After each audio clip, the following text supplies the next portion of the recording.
আসসালামু আলাইকুম। সবাই কেমন আছেন? আশা করি সবাই ভালো আছেন। যে যেখানে থাকেন সবাই সুস্থ থাকেন, ভালো থাকেন। তার একটা রেসিপি নিয়ে আসলাম আপনার সাথে শেয়ার করার জন্য। যদি ভালো লাগে লাইক শেয়ার করে দেবেন। আর আমি জানি না আমার রান্নাটি কেমন হয়, তবু সবাই যদি একটু বলেন একটু ভালো হয়।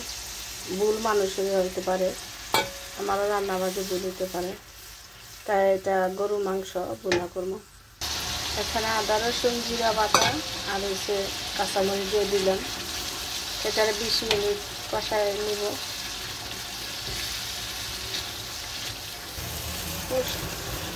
মশলাটা কষানো শেষ, এখন মাংস দিয়ে দিব।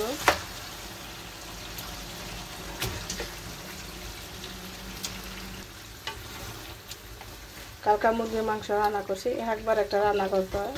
তো মাছ তেমন কিছু খাওয়া পড়ে না, যেমন কালকে রান্না করি না মাছ, পরশু দিন রান্না করছিলাম না, কালকে করি না, আজকেও না। আমার বাসায় মাছ 2-3 দিন পরে পরে রান্না করা পরে। করলা ভাজি, সবজি, ভর্তাগুলো খাওয়া পরে, তার জন্য মাছটা কমই খাই আমরা। এখানে একটা টমেটো দিয়ে দিলাম। টমেটো দিলে কি মাংস তরকারি একটু স্বাদ হয়। এখন 11টা বাজে গেছে, সকালে নাস্তা খাওয়া হয় নাই। আমি গরমের দিন তো নাস্তা খেয়ে খাওয়া পড়ে না, যার যেমনি জায়গা। মাংসটা কষানো হয় নাই, আরও 10 মিনিট কষাই নেব। গরুর মাংসটা অনেক সময় লাগে। এখন আলুটি দিয়ে দিলাম। মাঝে মাঝে না রান্না করতে ভালো লাগে না, আমার আজকেও রান্না করতে ভালো লাগতেছে। আমি রান্নাই করতেছি না কি করতেছি নিজে কইতে পারি না। রান্নাতে এমন একটা জিনিস মনের থেকে আসে, মনের আবেগে বসে করে এরকম রান্নাটা। তো আমার আজকে কেন জানি ভালো লাগতেছে না রান্না করতে। মানে এখন আমি মোটামুটি রান্না কী করতেছি নিজে বলতে পারবো না। এখানে আমি হালকা বেশি পানি দেবো না, অল্প সামান্য, আলুটা সিদ্ধ হওয়ার জন্য। এটা ঝোল কম রাখবো, আমার বাচ্চারা ধরনের ঝোল খায় না, তাই আমি ঝোল বেশি রাখি না। তো মাছের পাতলা ঝোল রান্না করলে অনেক ঝোল রাখি, ওইটা আমি আমার হাজব্যান্ডে খায়। দুজন আমাদের খাওয়া পরে, আমার ছেলে মেয়ে খায় না, ওরা খালি মাছ আর টমেটো আর আলু। গরুর মাংস রান্না শেষ, এখন করলা ভাজি করবো, তারপরে শাক।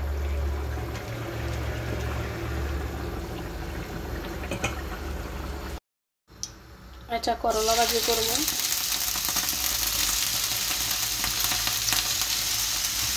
গরমের মধ্যে করলা ভাজিটা একটু স্বাদ পাওয়া যায়।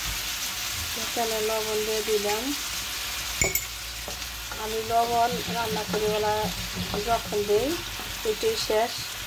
আমি লবণ কখনো তরকারি চাই না,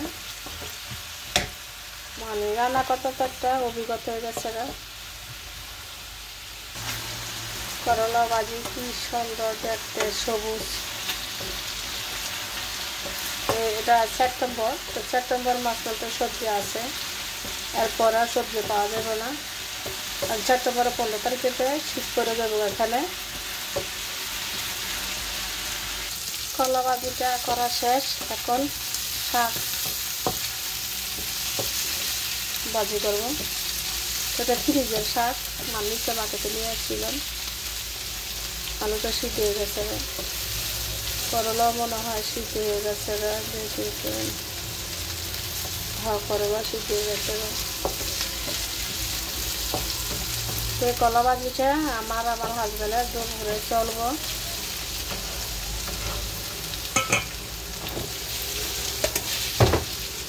এখানে কাঁচামরিচ আর রসুন ভাজা, শাক বেশি ভাজি করবো। এই কারণে ভাজি করবো না, কারণ শুটকি ভর্তা আছে তো, শাক তেমন কিছু খাওয়া পড়বো না। শাক অবশ্যই আগে ভাজি করবো। যদি শুটকি ভর্তা না থাকে, মাছ শাক তো বেশি করে আজকে তো মাংস আছে, শুটকি ভর্তা, সেই কারণে বেশি করবো না।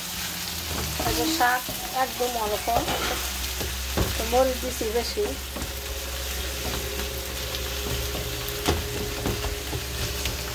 শাক ভাজি হয়ে গেছে।